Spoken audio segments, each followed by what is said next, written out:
Hello, this is Jesus Christ. What? We were talking about the secret files.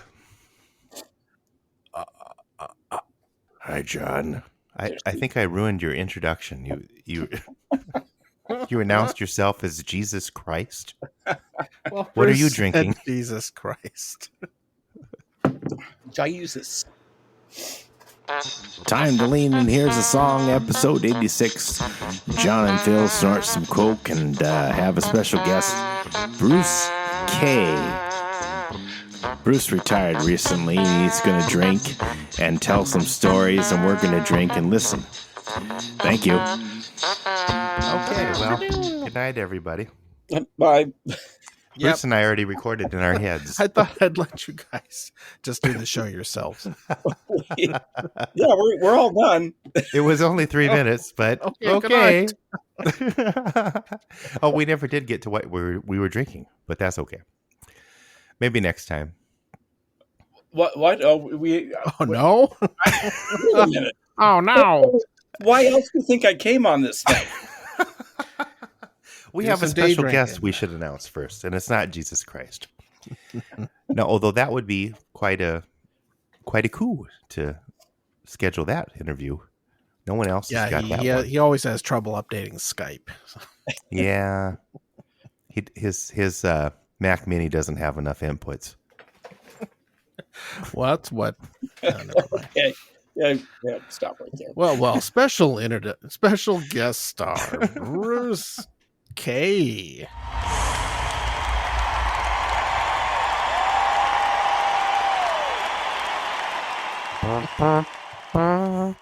That's me.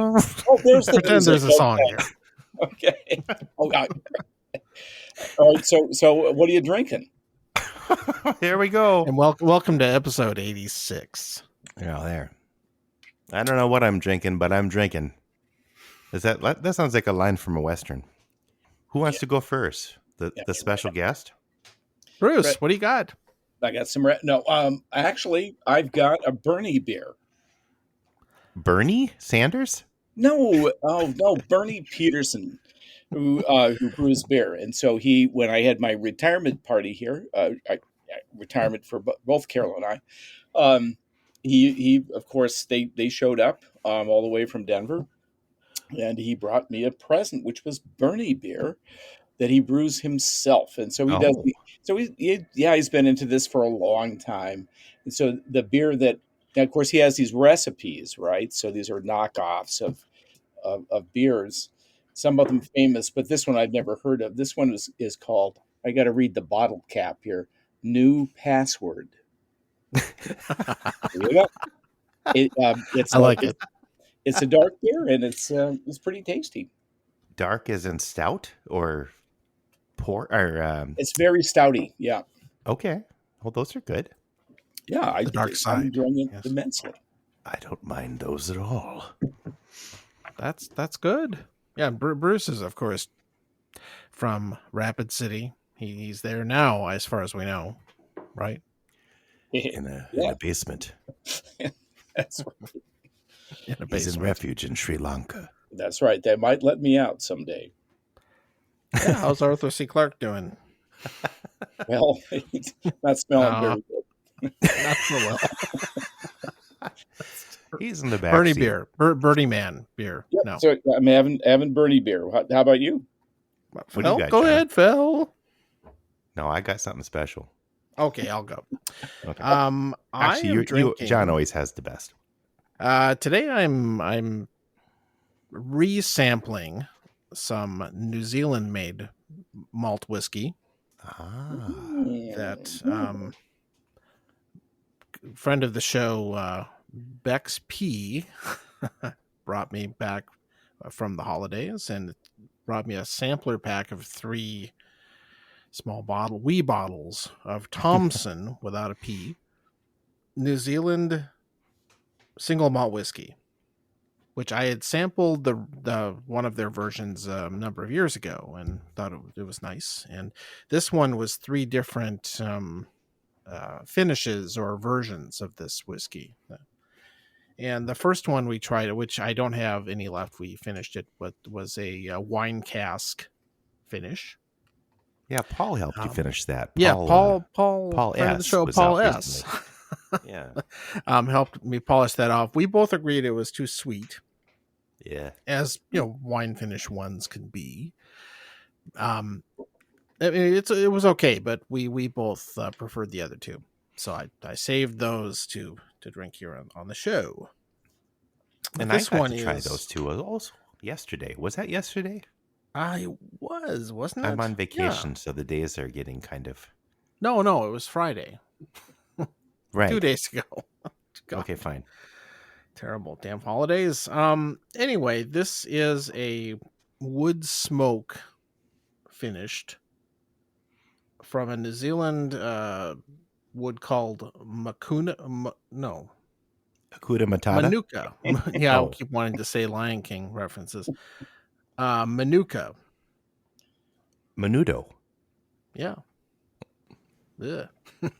A large percentage of the Barnacle and Conica trees that grow in New Zealand grow on land owned by Maori, who are the native people of New Zealand. It's a very important tree to them for both cultural and economic reasons. Sorry, Manuka Dex. wood is that kind of smoke. Kind of like how the Texas single malts sometimes will do post oak smoke or other kinds of things that are local. And that's what this one is. And Okay. I'm going to say, and this one is a 46%. And a little bit after I finish this, I'll try the other type, which is it's called South Island Pete. It's character. That's wild. Hi, I'm South Island Pete. Terrible. And Bruce. South Island Bruce. That's it. Anyway, it's very nice. It has a good barbecue-y, smoky, nice and woody. Yeah, it's good. I like it. Phil, what do you got? Is that the one I tried? I think you tried both, actually. No, I did, but I splurged a little bit and went on to an online auction, and I got a supposedly is a bottle of scotch that was brought up from the Titanic, and the thing was that it implodes in your mouth, so that's what I got. Oh, terrible! Oh God. And you were worried about the New Zealand thing. Well, I'd rather offend billionaires than people Boy. that were originally in a country that was taken over by colonials, whatever they refer to them as. You can't call them colonials anymore, though. You can't say that either? No, I'm just kidding. God damn it. What? Everything. No, I'm having a Kentucky Straight Bourbon Whiskey Ryder Cup edition. Jim Beam What? Black Aged Bourbon. Oh, Jimbo Black. Yeah. And Okay, yeah. It's a Ryder Cup edition, 2020. So it's not Yeah. quite as interesting as what I pretended I had. But So one question, Phil, does it taste like walnuts like the usual Jim Beam? walnuts. Yeah, I don't drink Jim Beam because it tastes like walnuts. Huh. There's just something there's something I wrong. don't get walnuts in Jimbo, but Well, I don't know. they I tend don't to taste normally- like cherry more to me or fruit punch is the. I don't What I normally, get. well, regular Jimbo I can't drink anymore, but no, yeah, I don't get walnuts. But I'll take your word for it. Yep, Maybe it's walnut aged. it could be. Walnut barrels. Now, Bruce, do you also get that taste profile when you drink Knob Creek? No, I do. Even not. though it's the same people that make both. They must have saved the walnut barrels for those Right. for the cheap one. Well, see, now I I- keep taking it- sips to try to get, so I'm going to be completely snookered by the time. That reminds me of do you remember, Bruce? You might remember this, the Dick Van Dyke Show episode about walnuts. No, I don't. You know what I'm talking about? I think you're making that up. I There's swear, a whole episode about walnuts. It sounds like it's hard to describe, but it ends with Dick Van Dyke having this nightmare where he opens one of his closets and like he's buried in walnuts, and everybody like he's insane or something. It's really funny. Oh, man. weird. Go find it. It's one of my favorite episodes from that show. It's That really show strange. is pretty ahead of its time, really. It was kind of weird. Well, Carl Mhm. Reiner, I guess. But There you go. I Well, still love that the- show. Yeah. The one that the thing that I'm not drinking because it's not time. Its time has not come in my house yet. Is this Tap 8 rye that I bought? It's a Canadian rye whiskey. oh, okay. Tap 8. I'm not sure what they tapped, but it's not very good. But I will tell you what it's good for. It's very good for cooking. Oh, So what do you make beans? with Your mediocre Uncle Canadian Bruce's rye Zydeco whiskey? beans? I think that Beans. might be the next thing I try with it. But I used it now. What was I doing? I was cooking up some toppings like onions and peppers for some hamburgers the other night, and I needed to add some liquid to it, so I threw this in here, and it didn't catch on fire, so it was pretty successful. Very delicious. Just don't drink it. So you just you randomly tried this and Yeah, it was on sale at Smith's, and I thought, well, those Canadians, I bet they make a good rye. So totally a gamble, and it's all right. I mean, it's drinkable, but life is short. Cook with it. there's a lot of good ryes these days. You don't have to do that. Yeah. Yeah, Throw it in the beans. I'm going to try that. Well, the other day, Phil and I went to a Scotch tasting event here in the Twin Cities. That was a lot of fun. We got to meet the master distiller. That usually means he's the one that supervises the production and all that stuff. This guy named, I think it was John Campbell. Was that his name, Phil? Phil left. Okay, I'll keep going. John Campbell, yes. Not Bruce Campbell from the Evil Dead movies, but or Glenn Campbell, who's dead. Who is actually dead. Yeah. No, he was he spent most of his career working for his way up in Lefroy, and I think he was one of their top people, and he decided to leave there and go work for one of these new startup distilleries, and he was sampling a bunch of their different versions. They are kind of a Speyside lowland Scotch, so they're nothing like Lefroy. So that was probably a change. And it's a very young. I mean, the distillery has only been producing for like 4 years, so the stuff's not old. But it tasted way better than you would think for a 3-ish-year-old Scotch. It's really tasty, and seemed like nice gentleman, and had a great accent. And every time we'd sample, he'd do some Gaelic sounding Robert Burns-esque toast, which is always entertaining. That's worth something right there. And the whiskey's great. It's called Lochlea, Lochlea. Mm-hmm.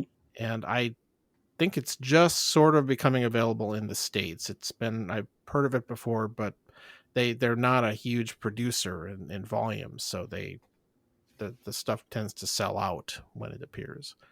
But really, really good. I'm looking forward to trying stuff down the road when they have a little more age on them.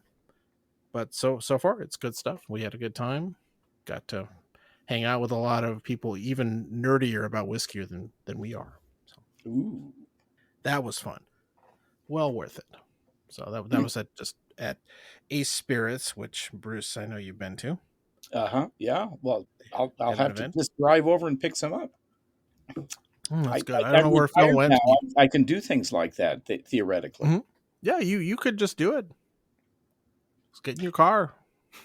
Get in your. I might be in my car right now, sitting outside your house. So, just fair warning, Bruce. And this is kind of the special edition episode where we talk about the retirement, crap you've been Yeah. doing. One of the things that we're looking forward to doing is making some embarrassing sounding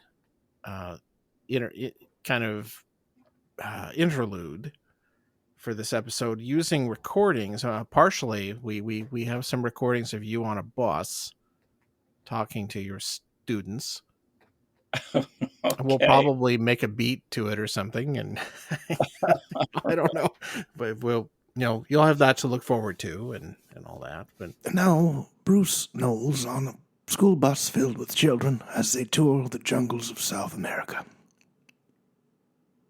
The plains of South Dakota.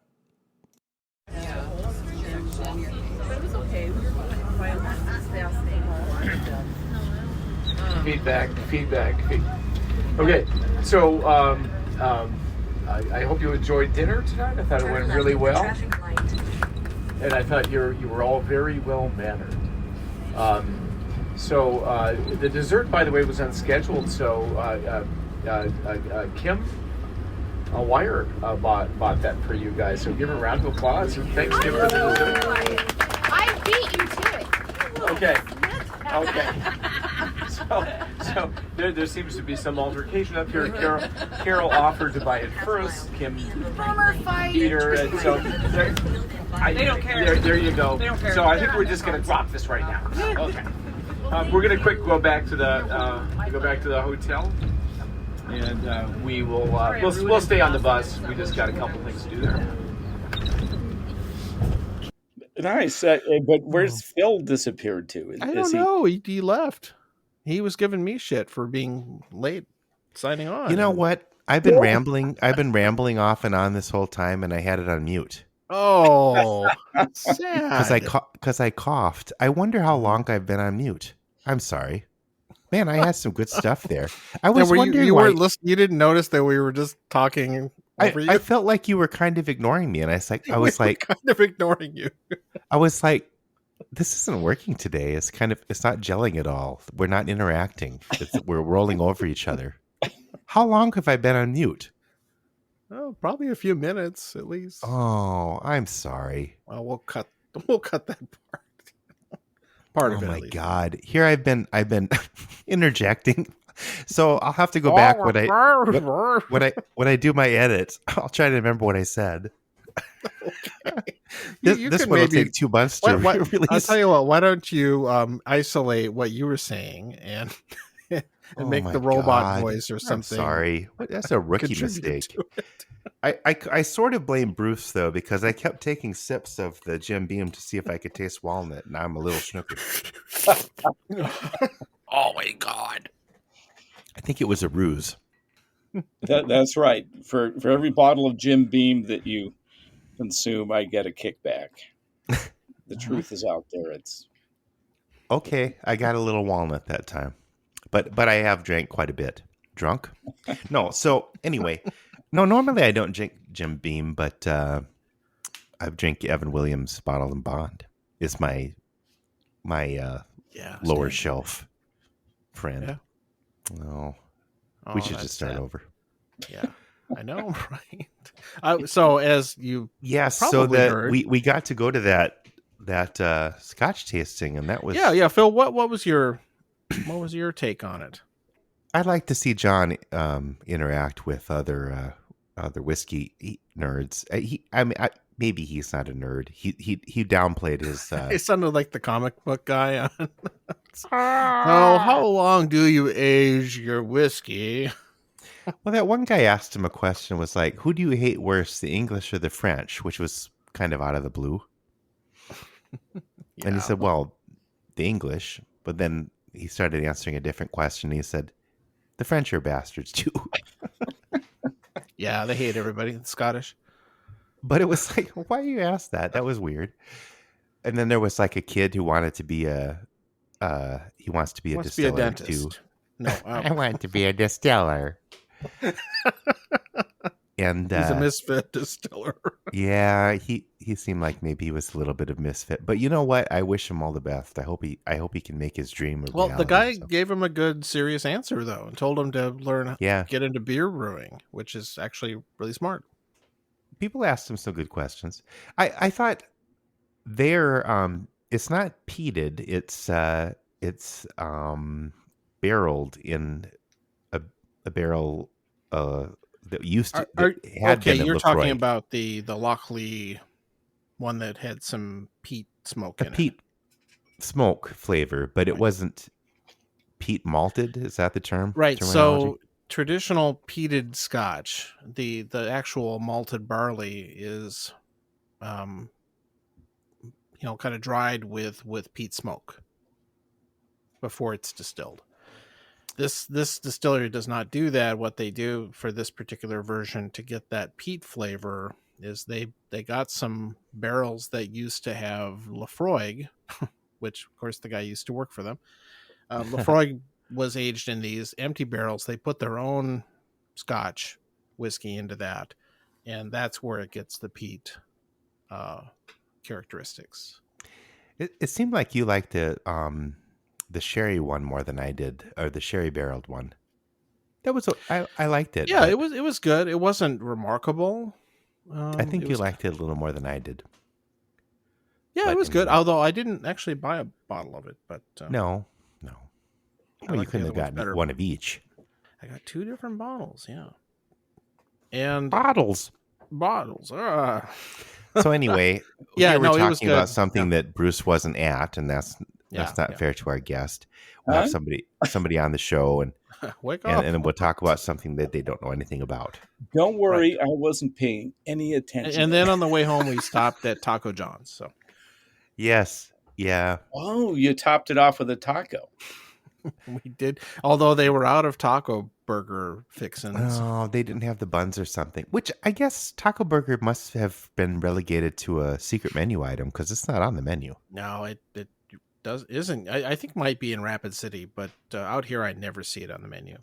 Well, we'll find out pretty soon. I did get my tickets. We're flying out. Rob and his kids, and Rob K, friend of the show, and John. I found out His kids are not friends of the show, though.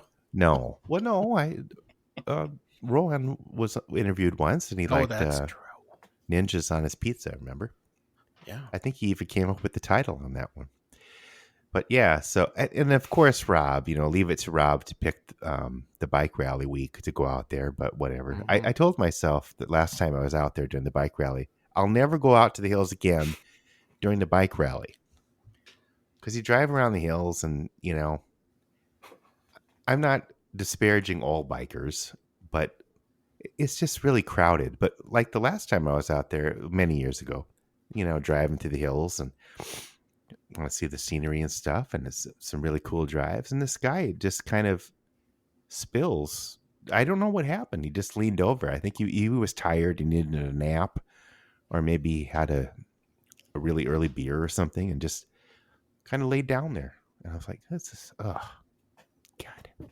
He was fine though. But if he would have done that, they all need a nap. If he would, I'm a little off today because I took too long of a nap. But anyway, so I went into retirement mode this week because I've had this week off, and I've been kind of just tinkering around the yard, and I'm enjoying it. I could get into the retirement thing. We'll have to ask Bruce about that once we get to the point where we let our guests talk. Huh? But first, some more stories from 1973. I've been muted for half an hour. You better catch up, man. Oh, fine. Yes, Bruce retired. So that the cat's out of the bag. How long did you teach high school symphony? Is that right? What? Orchestra? Yeah, orchestra or dorchestra or whatever. But but just to be clear, because this is very confusing to a lot of people. I don't know. I have 3 jobs, Yeah, and I only retired from one of them. And I know. it was the most time consuming one. occasionally the most irritating one, although how that goes. Teaching high school kids, my goodness. But the high school kids, yes, the high school kids are yeah, there they are. They're there, and I'm here. I one of your favorite students probably was Rob and John, I'm sure. They were students. Did you ever teach No, them? I'm 30 years old.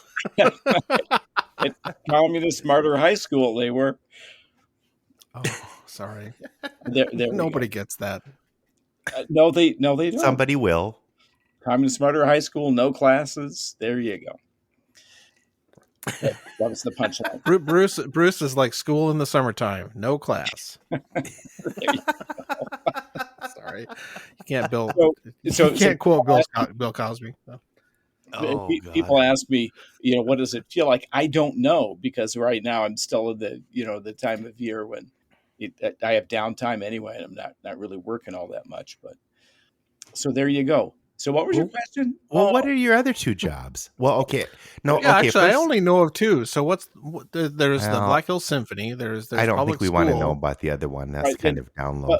That would be teaching lessons. Oh, okay. I didn't know you taught lessons. Do you teach bass? Yeah. Oh, I didn't know that. Well, there. See, we learn something every day on this show. That's new, and That is a job. Yes. I am taking students right now, so there you go. So you Where weren't before, do you though? take them? Where do I take them? I locked them in the basement. That's right, folks. Bruce teaches lessons in the basement.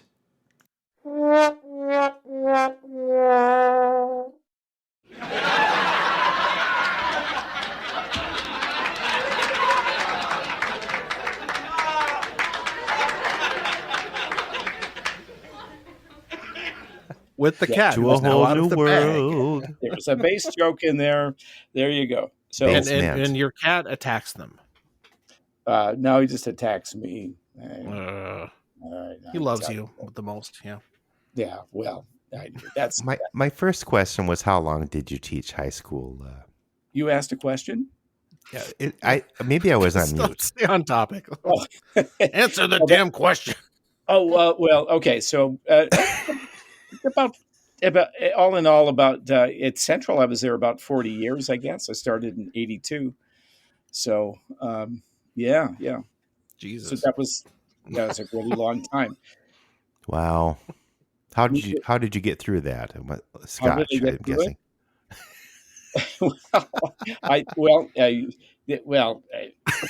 It wasn't Jim Beam because it tasted like walnuts, but it was many other things. Glad we worked that back in. That's good. I love the tie-ins. So there you go. But I've been teaching 42 years, because I was in Kansas my first 2 years of teaching, and I did junior high at that time. Which is more fun, I'm sure. In Artful Dodge City. Yeah. Yes, it was. It was a very artistic place. Everything's up to date there. No, that's Kansas City. Sorry. Yeah. Meanwhile, the Bruce bus has now appeared in St. Paul, Minnesota, and he will lead this ragtag ruffian band or orchestra, you should say, of young ne'er-do-wells to see a professional orchestra in St. Paul. St. Paul Chamber Orchestra. But first, a lesson in concert etiquette. The St. Paul area here, and before you know it, we're going to be in the Ordway Theater, getting ready to go to a concert in the St. Paul Chamber Orchestra. I just want you to remember a couple of things about concert etiquette. Those of you who are wearing hats, make sure that you take those hats off. Make sure you stay in your seats during the concert. Please, unlike last 40 years, sure. So you started when you were 12. That's pretty. You were a prodigy. I was. Yeah. What are some? So what? How do you even does it all kind of blur together? I mean, I can't even imagine doing that. What are some highlights of your, some concerts or something that were, what year stood out, or how, I don't even know what to ask you. You do. Does it all blend together? Well, it all kind of mushes together, but I asked 120 questions in one thing there, so yeah. I mean, so the things that stand out, of course, are the unusual things, right? So, like John and like Rob. trips, or Oh yeah. we did a lot of competitions and all that kind of stuff, and so a lot of those really stand out. Like What were some trips you did? Because those are the things that, I mean, like, I got to go to some places in choir that I wouldn't have gotten a chance to otherwise. I mean, I guess that was maybe in college. Otherwise, we just drove around South Dakota, but that's fine too. But no, we got to go to Philadelphia once in choir. That was that. No, wait. I was in. Oh, that was one of Clayton Southwick side gigs. What was that? There was some anniversary of the centennial. Whatever. Well, I know that they used to go with music ambassadors, which is a statewide thing. So yeah, I was in that we were choir. thrown together with a bunch of people from other parts of the state. That would have been what that was, but I don't know. Okay, fine. I wasn't there. Where were some trips you went? I've seen pictures of you on like a Mayan sort of thing, or Aztec pyramid. Oh, that one. Oh yeah. So that was the first one that the orchestra went on. As a director, it was my first one. Oh, on that one, and John and Rob were on that one. That was 1986. 1986, and it wow. was I had a 7-piece orchestra. And John was on bass, standing on a stool. And John was he wasn't. In any case, but that was a good one, except for the part where everybody got Montezuma's revenge. Yep, and sunburn. And sunburn, yeah. That was kind of the icing on the cake there, yeah. Oh, yeah. But that so it hurts to sit on the toilet because I guess your butt wouldn't be. Although I think in the picture I'm pretty sure a lot of us drank on that trip too. You did? Yeah. Everybody. How old were you? Everybody drinks. We were high school kids, like junior. And you drank? Well, because Scotch? they would give it to you. Well, I'm sure it wasn't Scotch. All I know is that I was going to say I do remember going to at least one swim up bar at a place we were at in Cancun, and I'm pretty sure we drank something there. That could have been, but that trip was not. We went to Cancun in June, which sounds very poetic, but that was not the original destination. It was supposed to be to Mexico City. Yes. And they had some very inconvenient incident a few months before that, was an earthquake.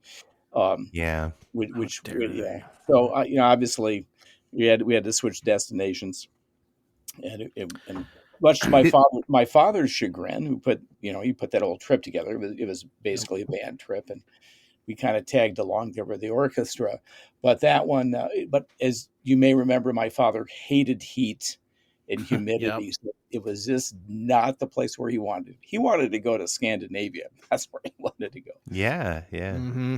But that trip was actually sort of the rebirth of that international touring, because there had been a few years before that had been a recession, and people were just not spending money on international tour. So our every 3-year cycle was broken.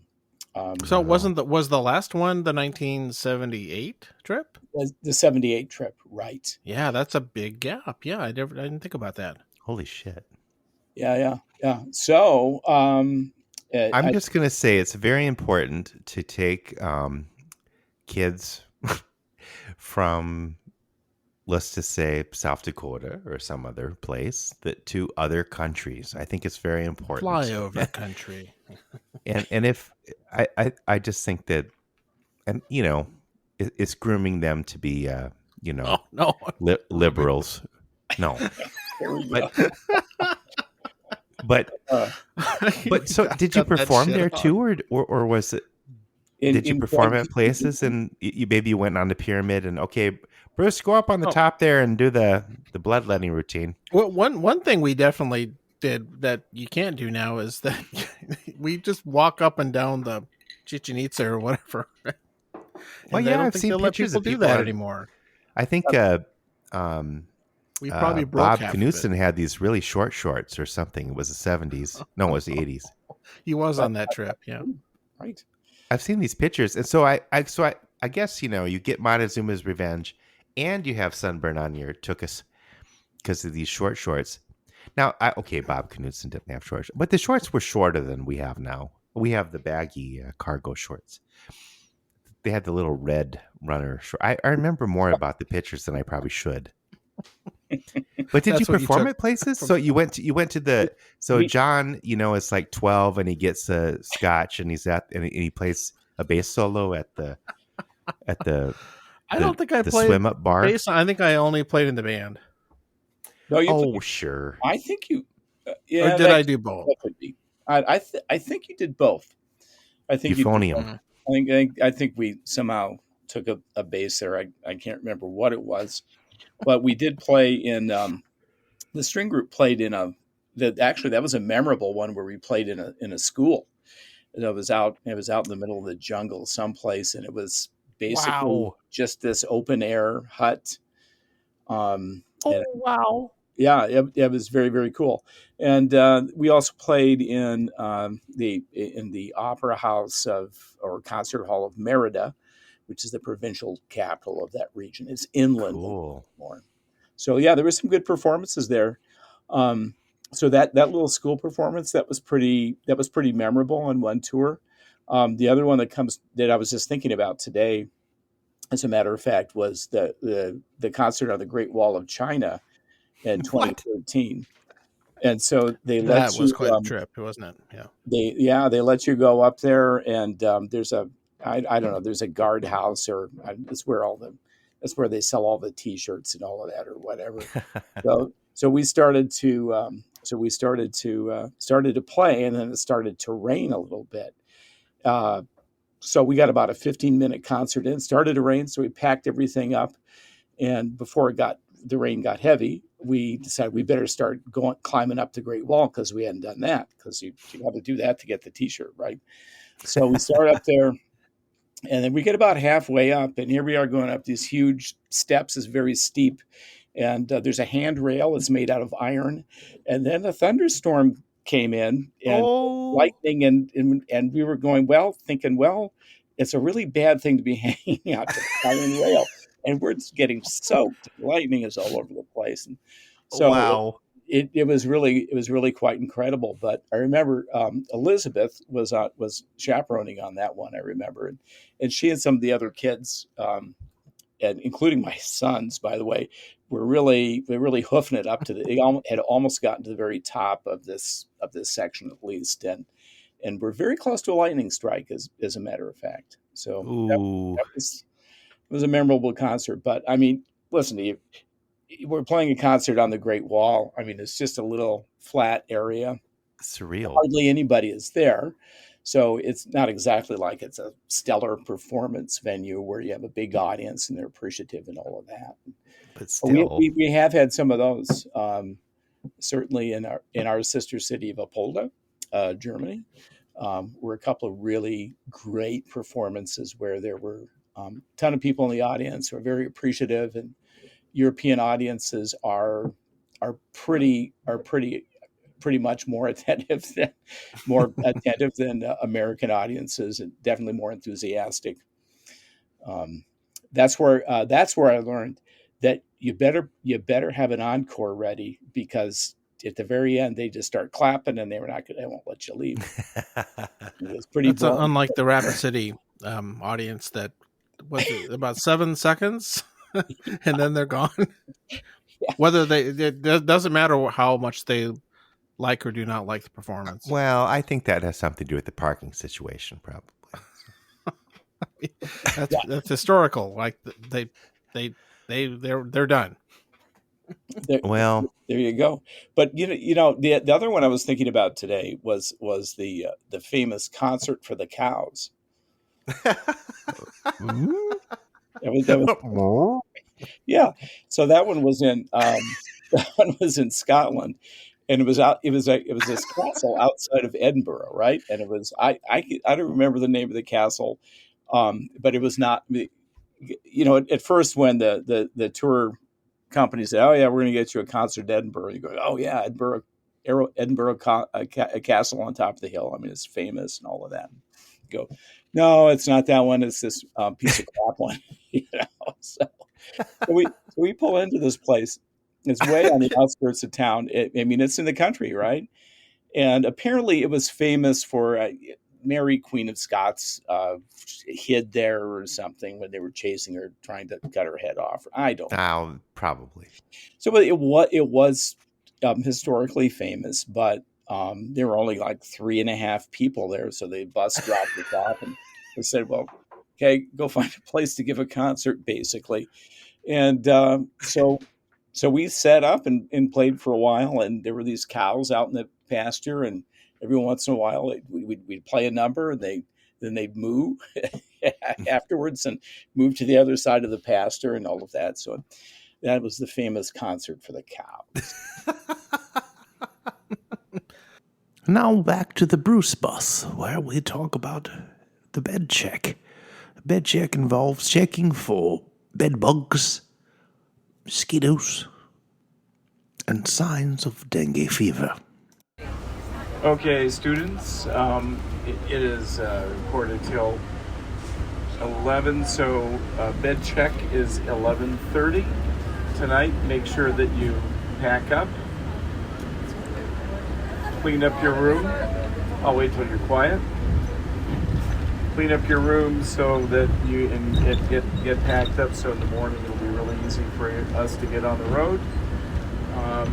We're scheduled for 7:30 departure. World famous, as our dad would say.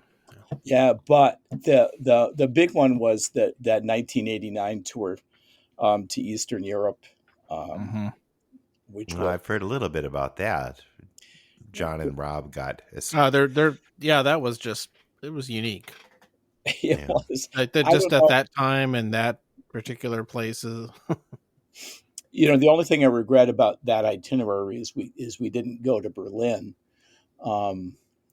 which would have been nice. But I mean, you can't go everywhere.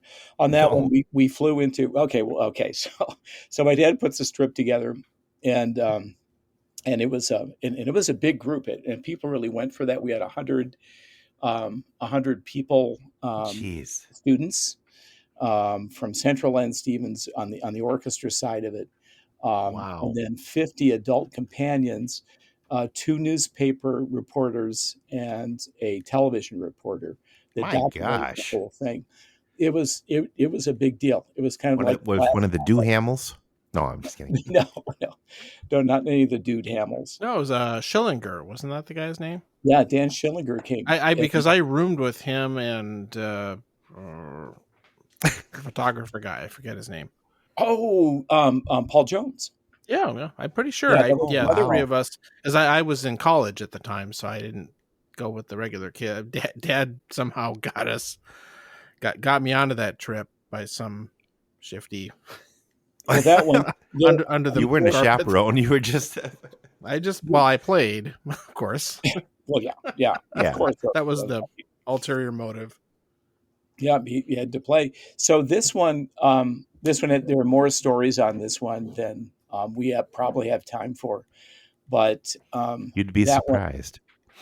Well, there you go. That on that one, the first place we went was Romania, and in the early planning part of this trip, my dad, of course, was corresponding and talking by phone to the tour operators, and I remember he asked him once, "Okay, so how are we getting there?" And the guy said, "To Rome." And so, okay. So my dad gets this map out, because we did, you get in the band room, they put a map out, and they put a little pin in a piece of string with all the places that you were going, and all of this. And so we thought, okay, we're going to fly to Rome, and then we're going to fly to Romania. A little bit out of the way, but there you go. So Who as it knows? turned out, it wasn't Rome; it was to Rome, which is the Romanian national airline. There you go. So, which I suppose the guy didn't want to tell us because we would probably be expecting a real plane, but. No, this This is airline like a made former military plane. made Aeroflot or whatever the Soviet airline seem pretty luxurious. I think. Well, yeah, that's what the once Planes made out of concrete. No, they were just old. They were just old, just old planes. That's what our guy. When we finally did get to Romania, we were complaining to them about to Rome Airlines. They said, "Yeah, to Rome we call it take another old Russian jet or something like that." Because Aeroflot would sell these old planes to them, when they were past their time. Yeah. So that's fine. And they took off and they landed. Good enough. Yeah, they did. We didn't die, although we did find out a few months later that one had gone into like a free fall or something with massive engine failure above Paris or something. But good times. Yeah, it landed on the Eiffel Tower. Fine. Good times.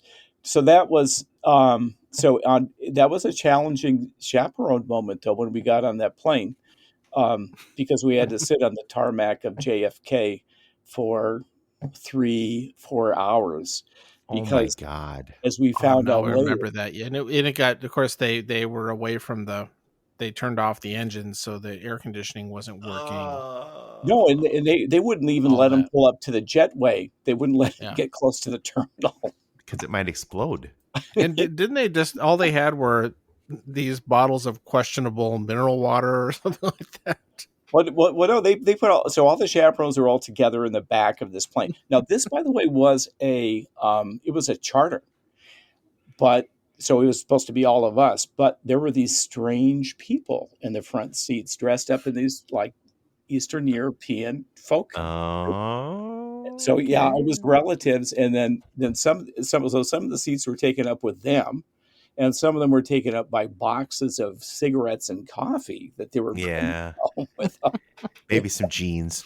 It's unreal. So actually, there weren't enough seats for us on the plane, and there were a couple of people who just went into the bathroom for the takeoffs and landing. A little bit loose. Wow. Yeah, right. Well, so anyway, we were the reason we were on the runway for so long before taking off was the guy who had permission to let us go. I'm not sure what, an administrative assistant or something, I don't know, but he had gone home. And so somebody had to get him out of the bar or call him up or something. So they were scrambling around trying to find this guy to figure out whether we were supposed to go or not. Where's Yuri? No, I don't. So speaking of beverages, like, so do you remember Brief Corps? Yes, I do. Do you remember what it was? Wasn't it soda pop? What was it? It was this kind of Iron Curtain orange soda of some kind. Brief Corps? That's what they called it, and that's what Orange they had. Crush. They didn't have. You couldn't get a Coke. You got a Brief Corps or some really shitty bottled water. That's right. It was Brief Corps. Brief Corps. Brief Corps. Yeah, that was. Let's see. So what else about Rome Airlines? Oh yeah. So we were sitting there, and before we How would about take the flight attendants? Oh, the flight attendants. Well, okay. So we're sitting there waiting, and so the flight attendants. Well, first of all, the inside of this place, each seat pad was about the size of like 3 sheets of paper or something. So everything was broken down. The overhead compartments were nets, this netting. So it was kind of like like an old bus. Bus. Yeah. Wow. So it was really interesting. And the flight attendants came down in these giant iron carts, and they would come down very quickly because they were obviously really mad. And somebody would ask them a question, and they would say, "Sit down and shut up." They were not very user friendly. But so the chaperones were towards the back of the plane, right? So they're coming around with all these beverages, and they got back to us, and we went. It dawned on us that they were serving all the students beer. That'll quiet them down. jumping up and grabbing these bottles of beer. And of course, all the kids were chugging them. You know? Oh, God. Oh, no. They're going to throw up or something. Well, finally, we get into the air. And we okay, we got used to the plane, and okay, all right, it's going to be fine. So we're up there, we're flying around, and this guy, one of the crew members, comes back and stops not very far from where we are, and he peels the carpet back, and he opens up a little compartment and gets out a toolkit and starts working on the plane. That was not very reassuring. Reassuring is not a word I would use to describe that. No, not to Rome. But we did get there and went through the airport and went to our first place, which was on the Black Sea. Costa Nesta was what it was called, and it was a resort. It was a multi-tiered resort where you had a high-rise hotel, and then you had some little bungalows, and then some shacks and all of that. We were the first Americans ever to visit there, so they were very, very curious. Especially, they were very curious about the girls because we had to chaperone that and stay up all night. They were being harassed by all these guys who were knocking on their door. Especially the blonde ones, I'm guessing. Yeah, the blonde ones were. Yeah, that was a big deal. There were all these blondes, and they were blondes. Yeah. But so anyways, we check into this place, and we decide we would. It was a huge resort. We'd take all the students for a walk, or maybe we couldn't check in yet, or something. I don't know. So we're going to take a walk on the beach, and so here we are in our travel garb, and we're walking down the beach. And we see at the very end of the beach, maybe a half a mile away, it was a ways away, was a ship that had run aground, and it was actually an old Onassis freighter. Oh, wow. And so we thought, we're going to go down and check that out. So we started walking down the beach, and we got further and further. It was a beach. People are out there, normal, blah, blah, blah, blah. And then this is 150 people. Okay, so this is a long line of people. So we get down a ways, and then all of a sudden we noticed that nobody had any clothes on anymore on the beach. So we had stumbled to the nude beach part. The Onassis Beach. Yeah, so the kids got the tour all right. Oh, yeah. It's cultural, Bruce. Has some more beer. And yeah. When in Rome. You know, that trip was such a big deal. Bruce mentioned earlier that some media came along, and that's wild. The TV guy, I think, shot a lot of footage and stuff. Oh, wow. Yeah. On that trip. Well, and, this was the Cold War and all that. But no, it was a big deal. But it's kind of, it makes you wonder what became of all that stuff, because maybe we saw it edited together on a TV news thing. But you don't have that? I don't think so. No, that's on a VHS someplace. Oh my God, I should look. Yeah, I don't think I ever had it. Yeah, there was a because they did. It was on. They aired it on. It was a half an hour long documentary on television. That's right. John wants the unedited version. He wants to make his own. Well, I'm sure there is the beta version. There was. It's probably been tossed, but the the footage. Who knows? One of our listeners might have the full 160 hours. They probably have so much of that crap over the decades that they can't save it all. But right, they recorded over it. Find it. Let's get it digitized if you have a copy. Yeah, I kind of assumed that you probably had a copy. John has a No, YouTube I channel with don't. this kind of weird, obscure things that gets most way of more it's- hits than you'd think. Marching band beta tapes from the 80s, Right. Beta. which a frightening number of people have watched. Oh my God, really? I don't know why. It's weird. He gets more hits Morbid than. curiosity. So I need to get some more ice. Oh, ice. Okay. Let's More ice. let's take a few minutes. I'm going to pee. I'm going to mute myself and then not come back on for half an hour. Are we leaving? A now field recording of the Bruce Knowles retirement party somewhere deep in the southern regions of Rapid City, South Dakota. Texas Street in South Rapid, gritty South Rapid. Somewhere in the middle of South. We're in the middle of the South Rapid, South Dakota. That's right. And with Bruce's retirement blowout. We're just winding down. We've had quite the crowd. Just busting down the door. Busting down the door. People I expected, people who I didn't expect. And a few that you hoped wouldn't come. They're still here. No, just kidding. Maybe I am. Maybe I'm not. And we're sampling some, bottle of scotch, Kilkerran, if that's how it's pronounced. I don't know. Kilkerran. It has the aroma of baked beans. Yeah, Baked pot beans. roast notes. With pot roast notes and a nice brown sugar glaze finish. Yeah, that's good stuff. I think it's excellent. Yeah. It is very different. Yeah, I mean, it's not your usual howdy towdy. Scotch aged in sherry barrels or coffee cans or something exotic like that. Scotch by cans. Scotch by cans. Yeah. I mean, we don't This have is all the this presentation's bottles, a little Scotch by. It ain't fancy, but it sure is good. No fancy peaty or anything else there. It's got some sort of bell tower maybe. It's a little phallic. No, it looks very phallic.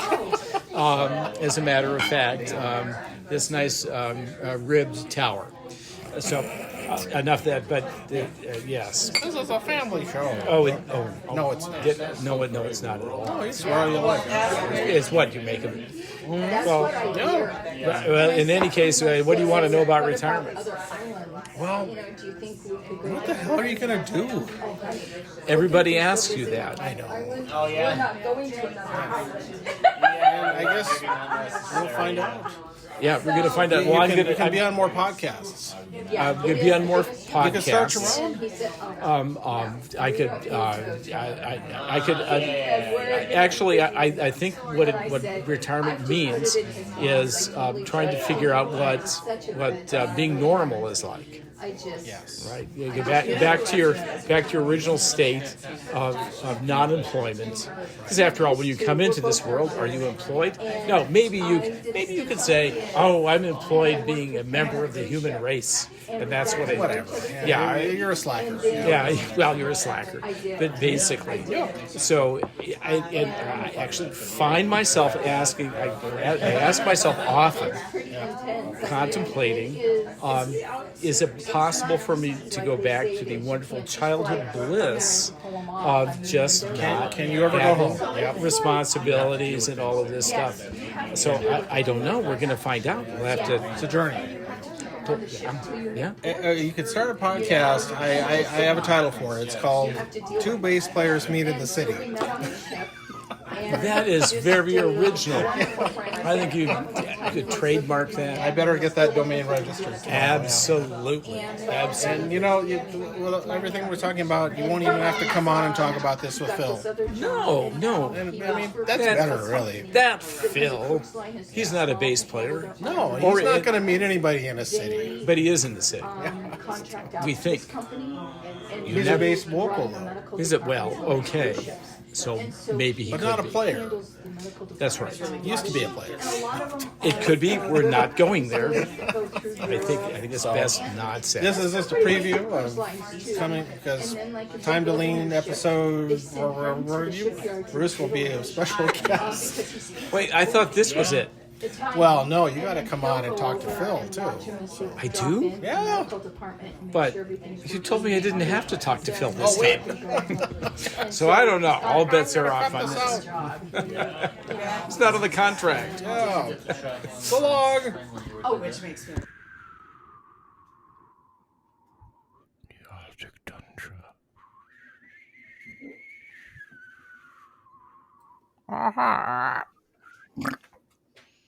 Oh shit! Oh, poor Uncle Billy. I finally My watched wild Irish rose. I swear I had the money here in my pocket. Oh, where's my crow? There's this huge bird that follows him around. Anyway, So anyway, back to Russia. We're back here with Bruce, who has just retired recently from one of his jobs. And he's talking about taking kids on tours where they drink beer and see naked people. So anyway, after they saw the naked people, now we're something with Onassis, right? So Jackie O was there, and waving from the poop deck, and she probably had that headscarf thing on and nothing else, and she's like, "Hello, children of South Dakota." She sounded like a leprechaun. I don't know what that was. I don't know. Hello, I'm Onassis. Jackie O. Jackie O. Onassis. Follow me for the pot of gold, children. No. Well, so here we are. Yeah, so there we are. And so before we get to the story about John and Rob almost being arrested by the secret police, who may have also been on the plane. Not in order. They may have also been on the plane before. It may they were dressed up as folk dancers. Following us. Weren't we all? They really had nothing better to do. Yeah, no. So what was that? That was in that you were arrested, right? Oh, that was in wasn't that in Moscow, right? Yeah, it was in Moscow. As we were trying to check into the hotel, which was a high-rise, actually converted high-rise dormitory from the Olympics, and they tried to tell us pretty much that the reason they wouldn't give us a normal hotel was that they were all being renovated. So, which I find hard to believe, but that's fine. Yeah, there you go. So we get to this place, and there was a problem in the check-in, and that was that their interpretation of the rooming list that they sent was a little bit different than our standards. So essentially, they put a lot of the students in with civilians, right? So with normal guests there that we didn't know they were not part of our party. So like we put these teenage girls in with, what? Old, yeah. So we're going, we can't do that. Oh my God. Completely especially with all the beer that was flowing and giving kids vodka. All the vodka, and it was, yeah. So it was a big mess. It took about 3.5 hours to check in. Oh my God. What the hell? So I didn't hear this part of the story. That's very, very odd. It was very odd, and the way that those were configured, they were configured as kind of like some dormitories are now, where there's a common area and there's a couple of rooms and they share a bathroom and all of that. So that hotel, you had to, on every single floor, you would go up there. To your floor, and you get off, and there was it had its own like receptionist type of person who like lived there in the back or something of some. Every floor had like a concierge or something like that. Okay, it was like a check-in desk or something. Every floor. It was a very grumpy little old lady, is what it was. So it was they were not there for service. I think they cleaned the toilets, and if you ran out of toilet paper, you had to go beg them for toilet paper. And that was like that's that other story about this trip, about the toilet paper. So the toilet paper See, what was it? Was it okay? I don't know. It was like a brown paper bag. It was like wiping your butt with a brown paper bag. Wow. Basically, that's what it was like. Like a Piggly Wiggly era. Yeah, it was paper a Piggly bags. Wiggly. Yeah, so everybody had Piggly Wiggly butt when they got home. Title. Which is almost like Montezuma's Revenge, but not quite. Yeah. So there you go. In fact, there was a story of had some internal flights, well, from Romania to Moscow, for instance, where we didn't succumb to Montezuma's revenge. I think it was, I don't know, Ceausescu's revenge. But everybody got diarrhea in midair kind of at the same time. We're running for the bathrooms. So the Romanian money was softer than the toilet paper. That's right. So you use that, right? What's the exchange here? Yes, somebody. Toilet paper is worth more than the currency is, actually. Pretty much, yeah. It was the currency. The currency was called lei. I think it was LEI, lei, and I think I might have some around here somewhere, or maybe we ran out during the pandemic and it's not there anymore. Oh, you had to use that. We can't get toilet paper at Costco. We're gonna have to go. We're gonna have to break out the Ceausescu. Ceausescu was the during when we were there, the dictator of Romania, who rivaled Stalin in his brutality. So it was, and that was the sort of the unexpected atmosphere there, where we expected when we went into the USSR that it would be it would be all spy stuff and it'd be strict and you couldn't go anywhere. But that was what it was in like Romania. We were very tightly monitored. When we got there, we found it was more so there. Yeah. Oh yeah. Our guides knew a lot about us, a lot of personal things about us. So they had done some research. Wow. And basically, as we started talking to the locals a little bit, we got a little bit of a chance to basically. They said that one half of the Romanian population was spying on the other half. The Romanian population was spying on, that type of thing. Wow. And so there you have it. So anyway, you can't trust anybody. You couldn't trust anybody. It was very odd. It's like today here. Yeah. Our rooms were bugged. Well, okay, John, do you remember the restaurant? I don't know. That was he was drunk. That was the restaurant where they had a rock band playing for us at every meal. What? Oh my God! They played some Beatles songs. I can't remember what they played, but they were really loud. And so was this in Romania or USSR? It was in Romania. It was at that resort little town there. So yeah. Imagine a big summer camp with armed guards. Well, that's pretty much that we're standing around. These guys with AK-47 standing on all the corners. Wow, how surreal. Weird. Okay. Oh, well, don't. Okay. So all right. So there's another story at Timișoara Airport, but that's further on in the trip. Okay, back to the rock and roll restaurant. So we're the rock and roll restaurant. So we're Hard Rock Cafe, Romania. So we're sitting there eating dinner. And of course, they assume you want to listen to hard rock while you're eating. Eating briefcore and shitty bread. Yeah. Exactly. And so you probably were eating the toilet paper and didn't even know it. The food there was really great, though.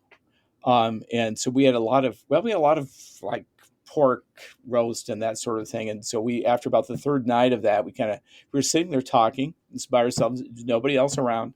And we said, well, it'd be nice to have some chicken. So the next night at dinner, we get our salads or whatever and our starter or whatever it was. And so then all of a sudden the band breaks into Yankee Doodle Dandy. I'm not making this up. And the waiters come out with flaming chickens on it, parading through the restaurant. Oh my God. I think I remember that. So our table was bugged. So wow. Oh yeah. Well, no, but then that way they can serve you better too, though. It's a customer service tactic. I think the Olive Garden could start doing that too. Yeah. Apparently. And flaming chickens and have a rock band. We're gonna have a rock band. I mean, what could be finer? They than could have the one-hit wonders, John. You could get John John my Kerry. friend's band, the one hit wonder. Kerry Yeah. Johnson. John Bruce? Kerry? Has John a- Kerry. What's his name? Kerry Johnson. Yeah, he's been a guest. Kerry Johnson. Sorry, not I John keep Kerry. screwing. No, I keep. No, screwing we his made name that up. joke too on when he was on.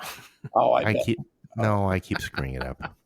I'm sorry. So we get to Moscow, and we're trying to check in. And the unnerving thing about that is they take all your they take everybody's passports and they lock it in the safe. Yeah, you're completely at their mercy because you have no documents. Yeah, well, they give you a little piece of paper that I got a bunch of nonsense on it. So that reminds me of receipt? the nuisance story in the elevator. But remind me to tell that later. It was on the same trip. So they Oh my God. So John and Rob, like all the other students, kind of went wandering around outside of the hotel. And John, you should take it from here because I wasn't there. Well, yeah, and it's a little foggy. What? Because you were drunk. Because we were still having spiked brief core and Vodka. yeah, right. Brief core vodka. No. The background on how this happened is that once we got into Russia, it was very clear that there was a very open black market trading going on the streets. Yeah, get old For all Beatles sorts records. of things, including, of course, the famous Paul McCartney album that Right. that wasn't in print And in some the West weird at the time. Firesign Theater stuff. Yeah. They were big in the Soviet Union. Oh, I'm sure. And so, yeah, that was a way to get tourist trinkets like, oh, I really want a Soviet flag or a T-shirts or even they'd even change money if you wanted to convert your dollars to rubles and do it at a much better rate than the official exchange. So there, that was the basis on a lot of the black market stuff that went on. And Rob and John wandering around. I can just see that's this. never a good thing. And No. I forget. I'm pretty sure we were buying a Soviet flag. Oh, you got to take a flag back so we can put it where? I don't know.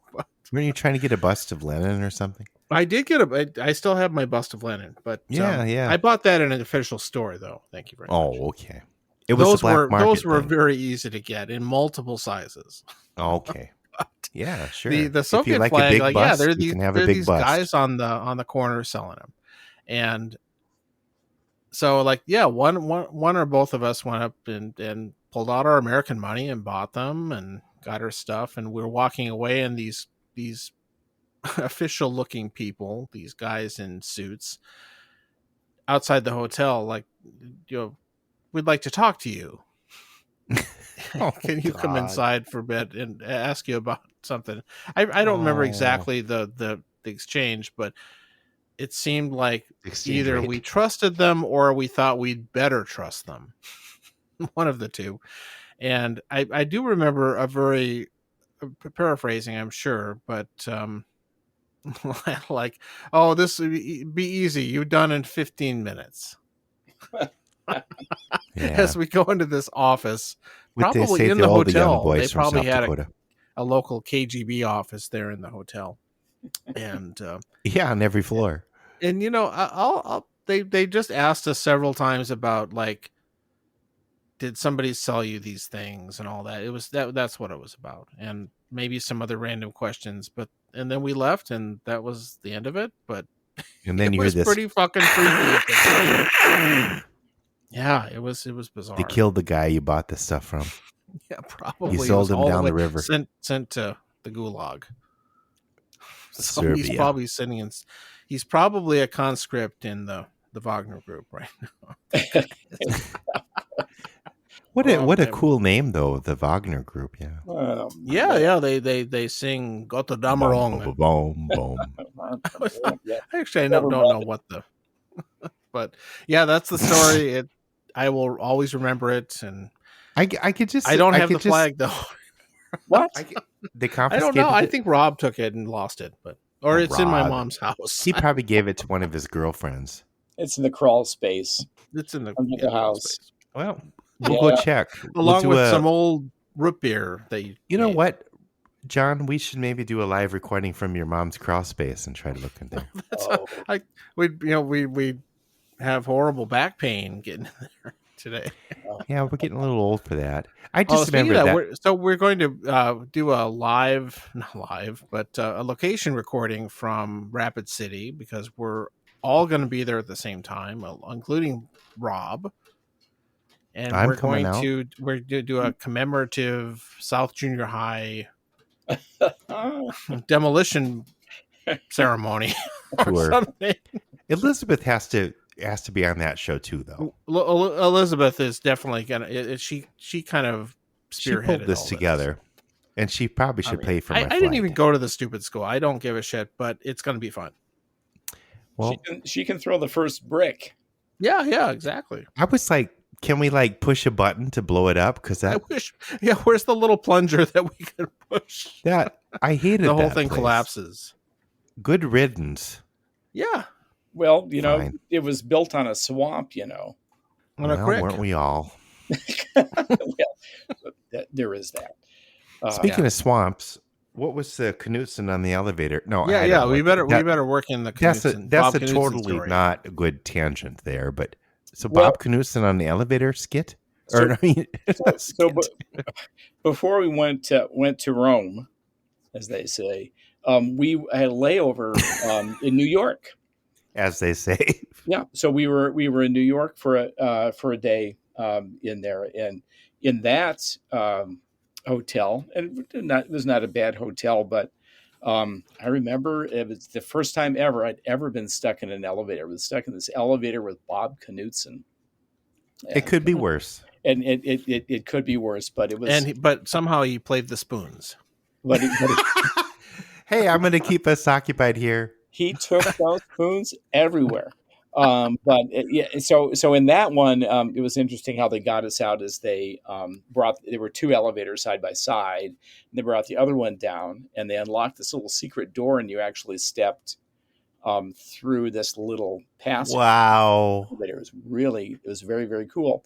So here we are in Moscow. We finally get everybody checked in. And so here we are going up in the elevator with Bob Knutson, and it gets stuck. Of course. And of course, everything is everything's in Russian. And it's a Cyrillic alphabet, so you can't figure out what the hell anything is. Wait, this was not in New York, though. No, it was in Moscow. Okay. Yeah. Yeah. So why did you mention New York? Because in the same trip I got stuck in an elevator 2 times. Oh yeah. No pay attention. Yeah. So there we go. I don't blame you. But in any case, so we got stuck in that one too, and fortunately for us, there was somebody who was Russian in the elevator too, and we just it wasn't just you and Bob. Wasn't me. Yeah, well, it was full of people, which is a bit claustrophobic. But yeah. In any case, after a while, there was, I don't know, somebody pushed a button, and then somebody came on and mumbled something in Russian, and they pushed a couple other buttons, and we're on our way up to ask the little old lady for toilet paper up in our floor there. But but I will say I've got only one more story because this has kind of dominated the whole conversation. Although anything else you ask me is probably boring, like ordering music or something, which, or taking attendance or something. Well, in any case, much more interesting than that. Wait, I used to do that in choir. I was the secretary. Oh man. So, but no, it was good because I had a little packet of, and all of them were excuse slips with Clayton's Southwick's signature on them. And I could have used that more than I did, but I just decided, money, dude. No, I just decided to. No, I had too much integrity. But for myself, I got out of all the pep rallies and that kind of thing. I just wandered around the hallways. Anyway, sorry. Go ahead. The pep rallies. Yeah. Recently I did a dirty trick on those. They used to have them at the end of the day or whatever. And now they put them in the middle of the day. and they like round up all the students like cattle and make them go in there, and of course students are trying to escape and running out and throwing themselves through windows. That may have been starting themselves on fire, yeah, anything. So calling in a bomb threat. or yeah, there you go. That was a big deal when I was a kid. Oh yeah, We'd have to go out and smell the meat packing plant because somebody called. Well, some of us, Phil, threat. got to do that every day. Well, at band practice. smell the meat. Yeah, the meat. Yeah. Anyway, don't get me started. Oof. No, yeah, it's a good thing it's not there anymore. So Where were we? Where were we, Bruce? Sorry, you were going to Bob Knutson on an elevator in Russia. oh I yeah, think you finished that one. I did. Oh, Um, that was it though. But then we You were got going out. on to something else. Oh, the segue. Oh yeah, okay. The segue into that is Sorry. the Wagner group, which we were just talking about. Right? Yes. So the Wagner group. So Boom, anyway, boom, boom. and John, I don't know if you've or maybe you didn't even bother showing up for breakfast, but we would have breakfast, and it He would didn't be- have to practice. oh, I don't know, but Breakfast. Not Breakfast. practice. not practice, breakfast. He was with Either. he was with one of the old ladies at the I was having me a at the- babushka for breakfast. Oh, he was behind the desk there learning some things. I oh, thought yeah. you're good for 15 minutes. oh, Oi. no, that's terrible.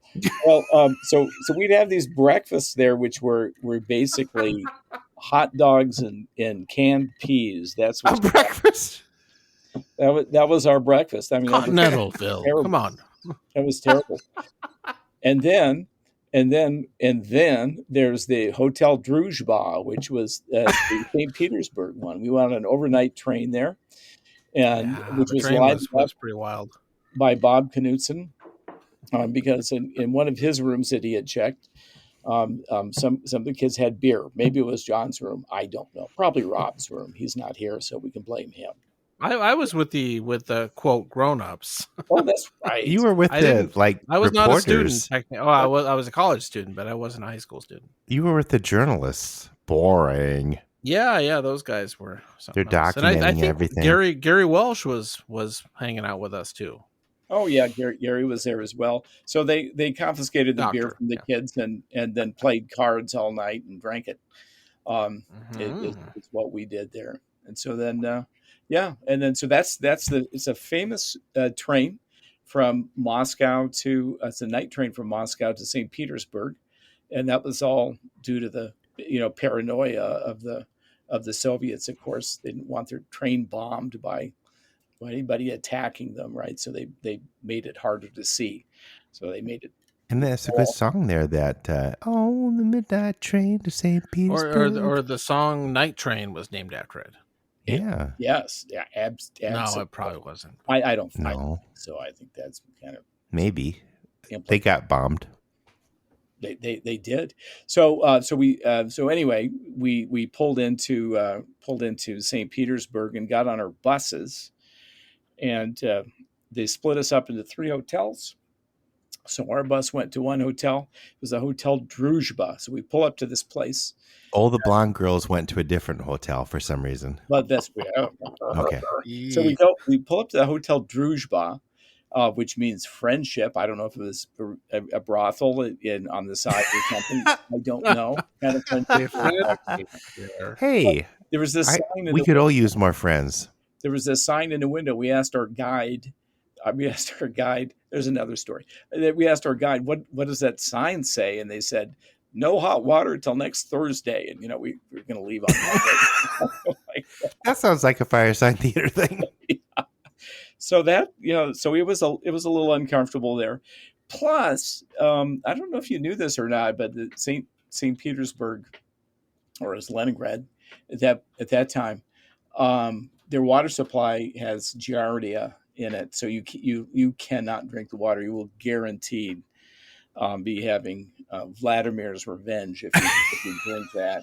So we're sitting in the restaurant going, okay, what can we eat here? Here's a salad. Did they wash the salad and this and all this other kind of stuff? And they washed it in vodka. Washed vodka. They should have. So here we are, and Bill Evans was on this trip, and so we're sitting in the restaurant. They bring out milkshakes at the end, and we're going, "Oh my gosh, what could they have done to this milkshake? Surely it's safe to drink, right? Unless they wanted, would it have water? I don't know."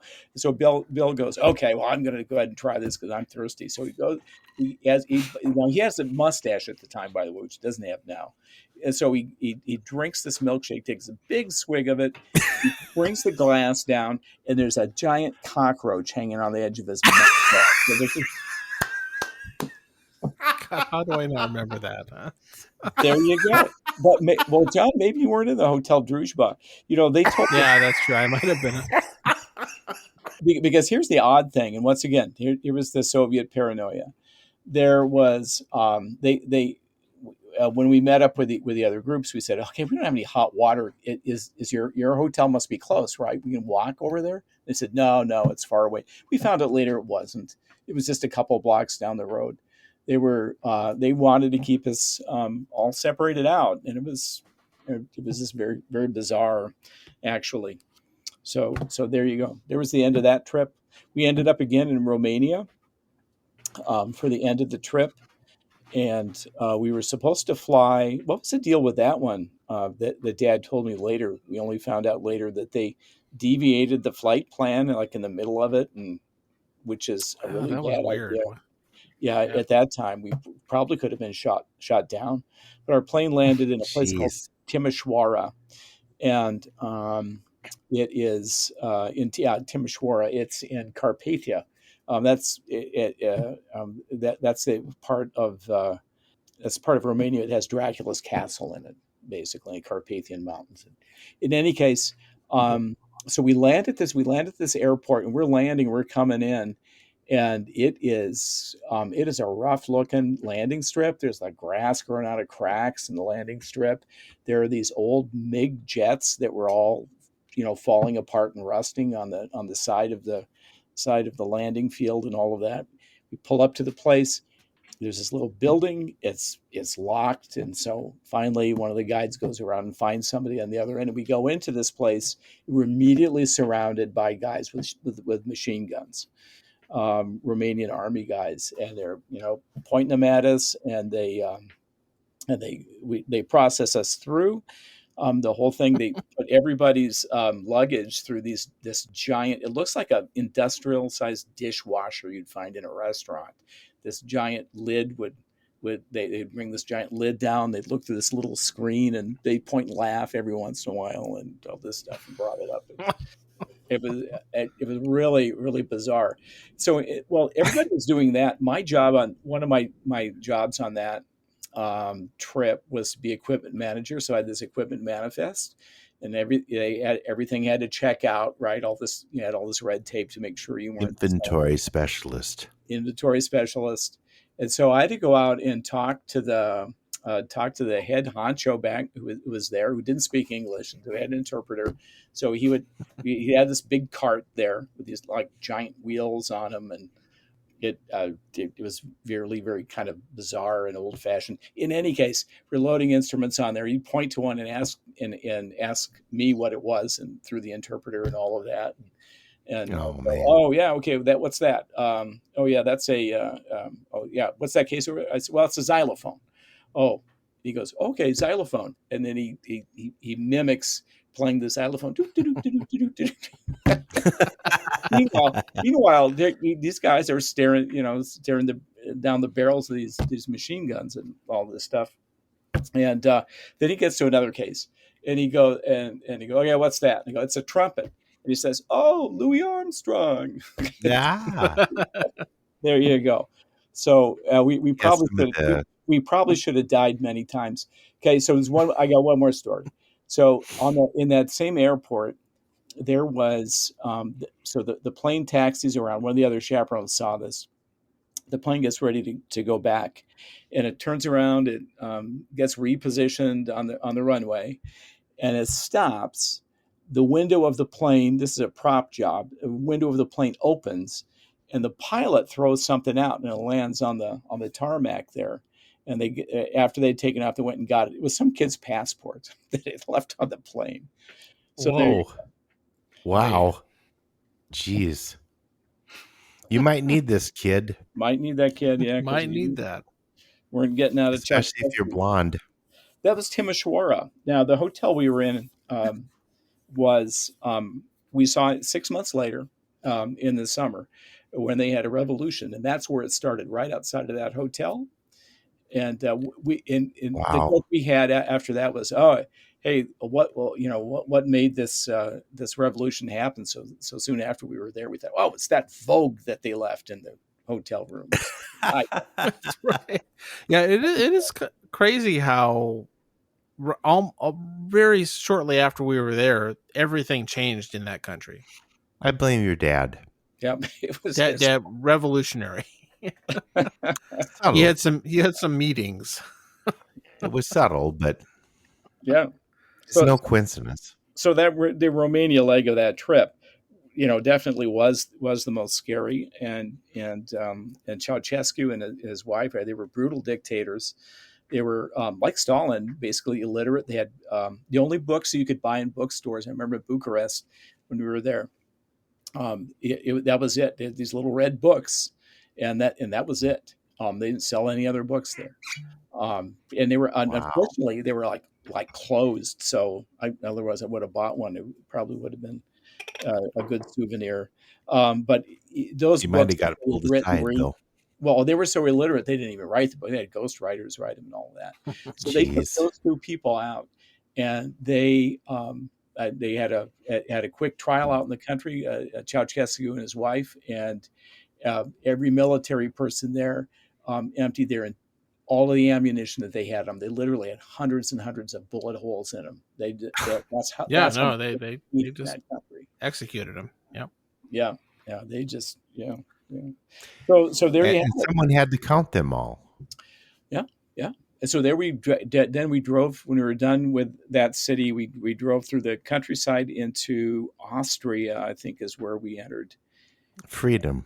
No, it wasn't. No, it wasn't. Where we could buy Coca-Cola. Well, They didn't have the other orange drink. Well, we stopped at that border, and they were literally, we could see them taking the wall down, because out in the country, it wasn't a big stone wall like there was in Berlin. It was a series of barbed wire fences. Wait, what year was this? You were there? 1989. They were. Oh, yeah. So you were there when the wall came down? Nope, right before it. But they were, Okay. they were taking that border fence down. As we were there. Interesting. Yep. And right on the other side of that was this huge appliance store with all these big neon signs. Very symbolic. Yeah. Amazing. Yeah. My wife, Jody, was in Germany when the wall came down. So, and Roger Waters wasn't there. That's not whatever. So there you go. Now, So is that So I'm going to change gears. Really, that stuff is amazing and everything. But back to Bruce's Central High School day-to-day boring ass teaching every day. He wouldn't say that. Every day was wonderful. No. The 2 points I'm going to make is that there is a vague impression I remember that. So I once in a while I'm asked when people learn that I had my dad and my brother for high school music teachers. That's a little It's weird. like, that's fucked up, but whatever. And Incestuous. did you ever piss him off? And I say, of course we did. And the first story, of course, is the famous when Rob and I were in band rehearsal, and when we were being assholes and talking while Dad was trying to work with somebody in rehearsal. Talking about Steely Dan. I'm not even that guy. D&D or some shit like that. Who knows? We were just yucking it up back there, and Dad just turns and looks at us and goes, "John and Rob, shut up." Very and loudly. Everyone in the band was like, "That's Holy his shit." kids." Yeah, that was just like, oh crap. Okay, he didn't do that. The other story about, not a story at all. It's just a stupid fragment thing. But there's some. I swear that dear brother Rob thinks that he pissed you off, Bruce, at some point, and I don't remember when it was, but that you like slammed him up against a locker. No, I tried to put him in the locker and he wouldn't fit. Oh, okay. That's much better. That makes a little more sense. Yeah. What did And- you do before that? What's that? What did Well, Rob I'm sure do Rob before was that? being an asshole, right? Yeah, he was just being a jerk, and at that point in time, I hadn't really learned how to deal with that without putting people inside lockers. When they demolish the place, they're going to find some skeletons. Before you learn how to deal with it. You learned the it was one of Soviet way. those.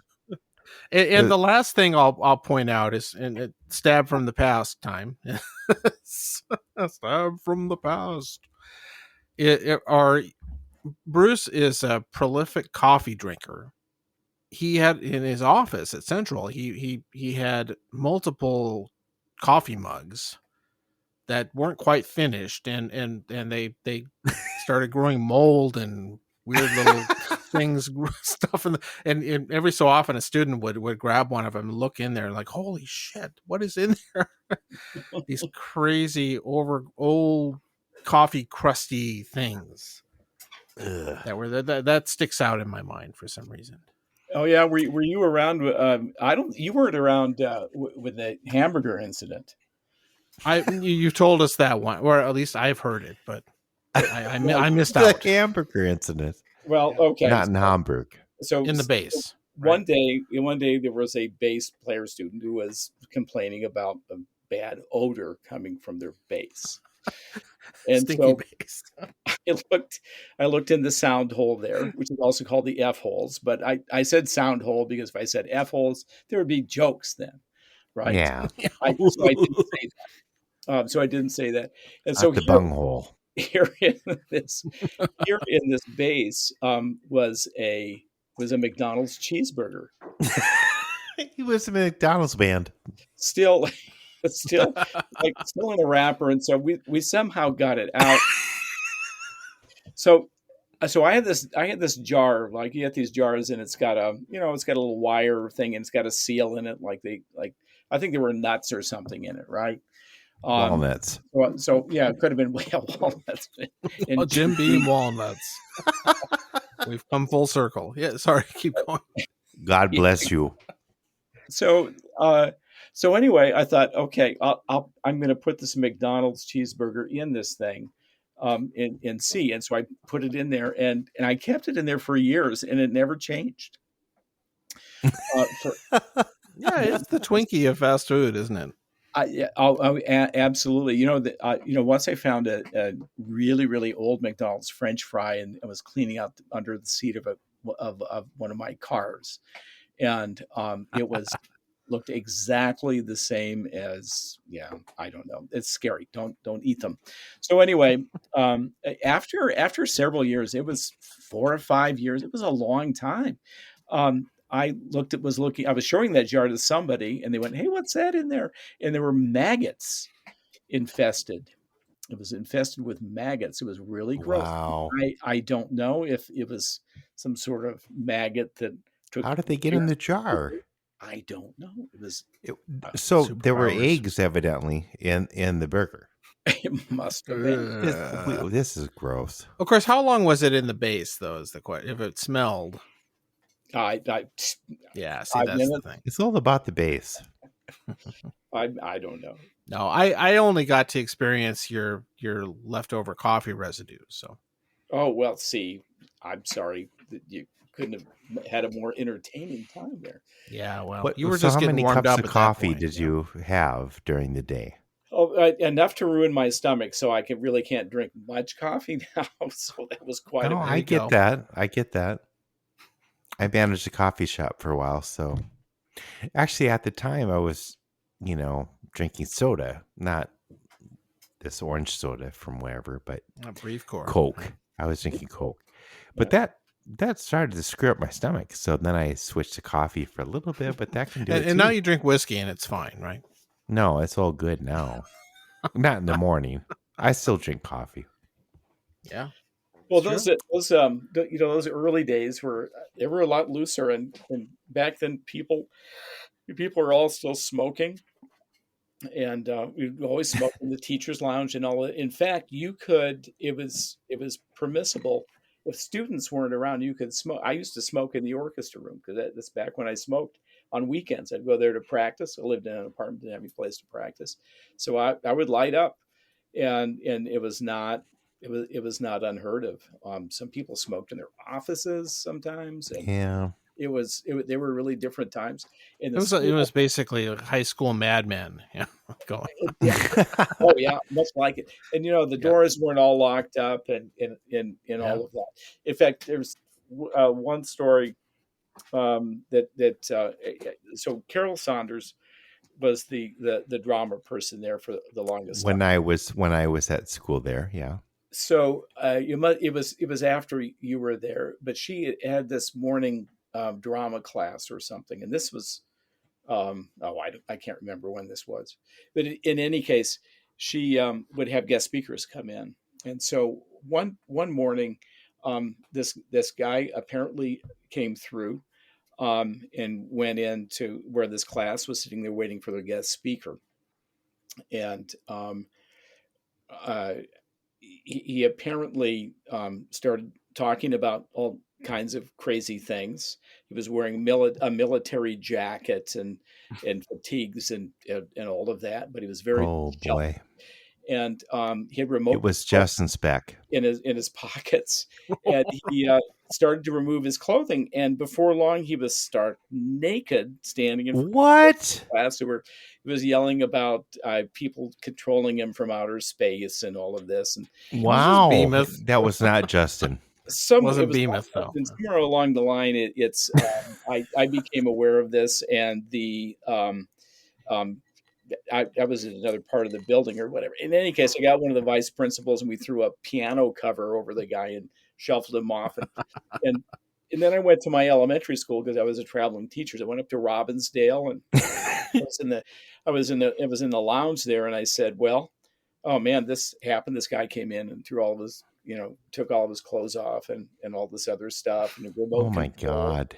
was flashing him around trying to signal the mothership and whatever." And one of the other teachers then went, "Hey, that sounds like my brother-in-law." Well, 2 days later, I went What? back and I talked to her again. And she goes, "Yeah, that was my brother-in-law." Oh my God. Oh, so there you go. We're not going to beat that one. Yeah, there you go. That was my brother-in-law.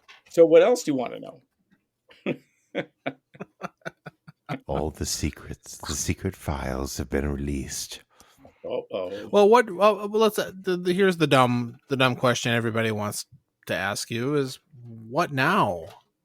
What now? He's still got two other besides jobs. the symphony and the teaching the young prodigy-based students.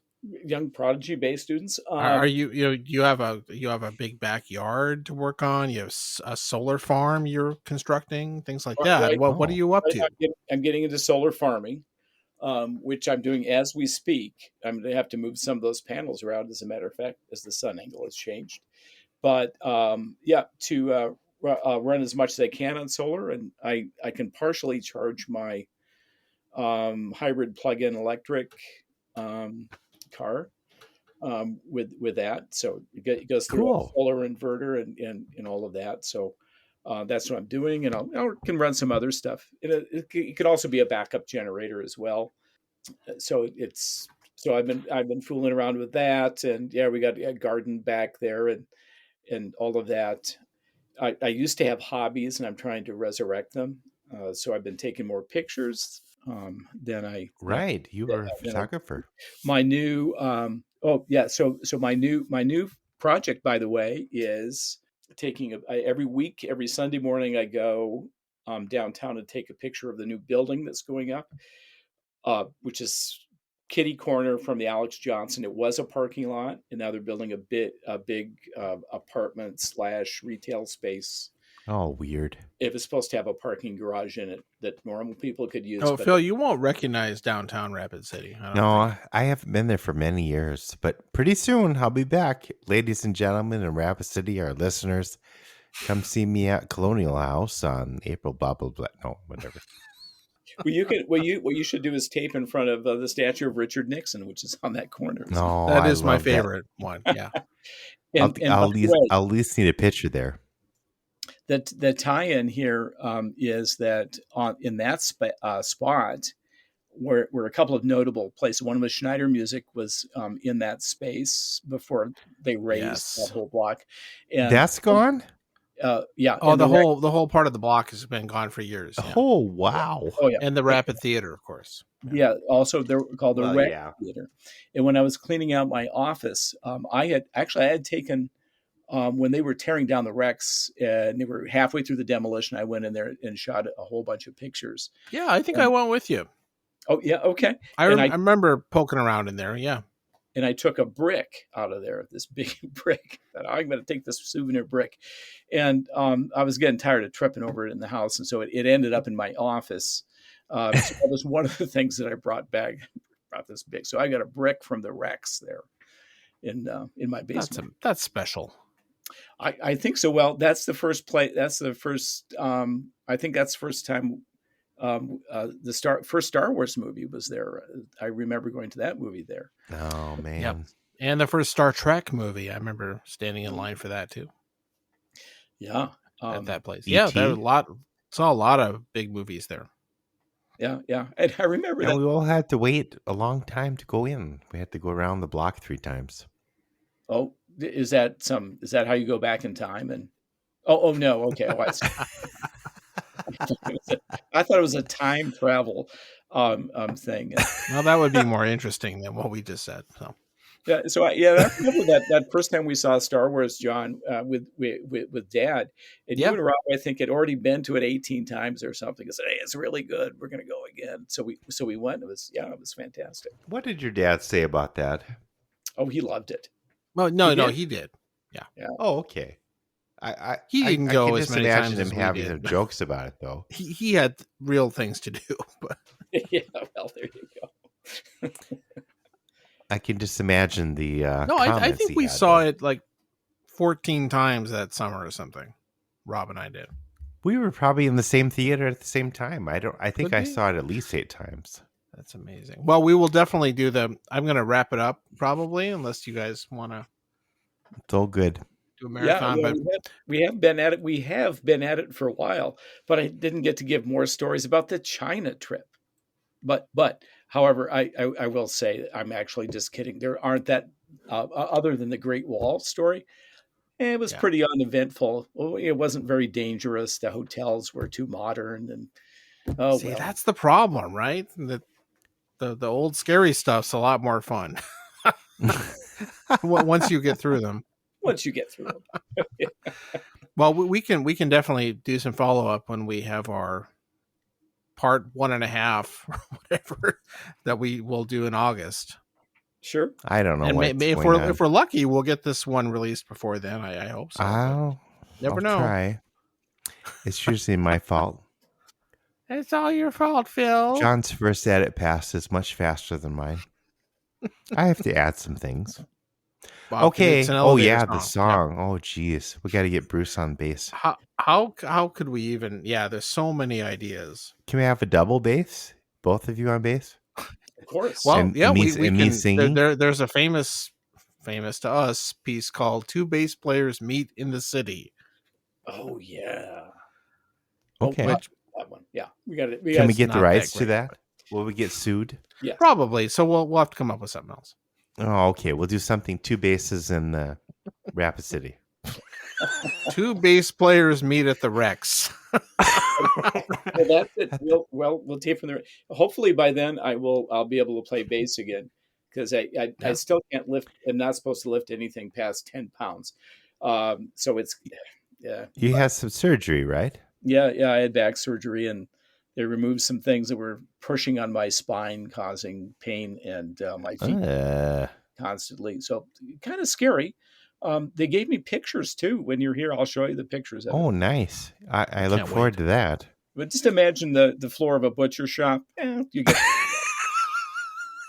Wait. In Romania. Yeah, and they okay. give you a chunk of something they pulled out of your spine, right? Well, that would have been nice. They could have put it in a jar, but they didn't. It's carved like Lenin, a bust of Lenin. Or it's that piece they pulled out of you along with the hamburger from the the base. Hey, now listen, that can go into the Knowleseum. The famous Knowleseum, yeah. The famous Knowleseum, which could be a topic for a later show. Well, the famous Or a under the theme house, song. the crawl space under the Knowles house is pretty empty right now. That Sad. our dad made it a point in his final years to get that space cleaned out It kind of looks because like he that scene knew from that there was Star going to Wars. be a need for that. Yeah, but Yeah. if you've been in there, I mean, it's filling up again. My siblings must be throwing shit in there again. I think there's a bunch of string camp stuff in there now. String camp. Yeah, that's right. That's where all of the trash can percussion ensemble stuff goes. That my dear sister Elizabeth does. There you go. We'll definitely Oh my visit God. the crawl space. at some point. We'll confront her with that when we record with her in front of South Junior High. Yeah. Oh, And- see and everything. hopefully- Everything that all the deficiencies of this episode will be corrected in front of South Junior High. Hopefully, we can It's a lot of pressure. push a button and destroy the rest of it, because they're building a new South Junior High, or no, they don't call it that. South Middle School or whatever, Skull. Yeah. around the other building that we had to go to. Not you, John. You're not allowed to say junior anymore. That's not cool. Junior. However, it's still in the swamp. It actually, if you look at it, it's a little bit downhill from the lot. So, Things. Well, so the South is built in the swamp, and Dakota / Rapid City High School is built in a collapsing shale mound. That shell stuff, yeah. So they really knew where to put the schools in that town. I think sure, they gave them all the bad land, of course. Yeah. the Badlands. Badlands. Thank you, Well, Bruce. guys, it's been really, really fun. Bruce, Yeah. thanks for joining us. Yeah, sure. See you in a little bit, hopefully. Yeah. See you in a while. August something during the bike rally. Stay we'll cool. go. We're also going to. I haven't told John this yet, but we're also going to interview some bikers. I think you should. Yeah. I'm hoping to see some really old biker ladies Blondes. exposing themselves, Yeah. Okay. There we go. and hopefully Well, that you can won't just go to Sturgis and have a Sure. recording there. Yeah. Is the what was that called? The big Sturgis, the pit, Buffalo chip? No, the buffalo chip. Thank you. Yeah. Is that still a thing? Oh yeah. Oh yeah. Let's go there. and do Maybe a you can recording. interview Kid Rock or whoever's there this year. Oh, I would love that actually. Yeah. That'll be our highest rated episode ever. It's true. Yeah, especially if we put poop in the title. Space Kid poop, Rock poop. Space Rock. poop, Kid Rock. Yeah, the space poop thing that got outrageous downloads. Really, Yeah. so to speak. Downloads. Fine. Yeah. All right. Whoop whoop whoop. Oh, good night, guys. Here's the song.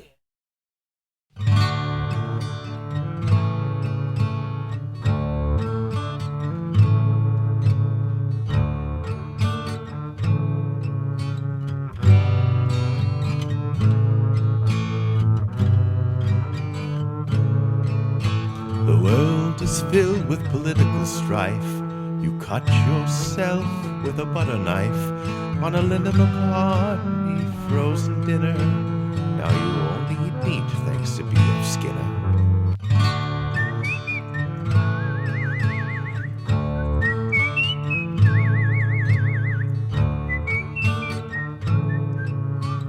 There you have it. There you go. Climate change makes the weather strange. Your dog has mange and you were shortchanged. When you bought your coffee and in life, you mix up the names of your girlfriend and wife.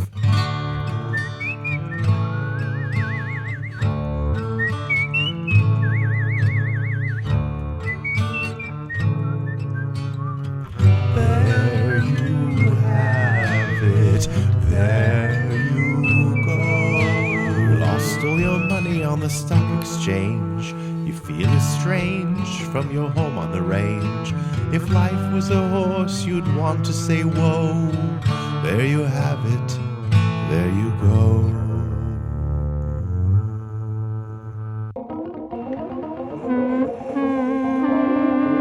So there you have it. So there you go. So there you have it. So there you go. So there you have it. So there you go. So there you have it. So there you go.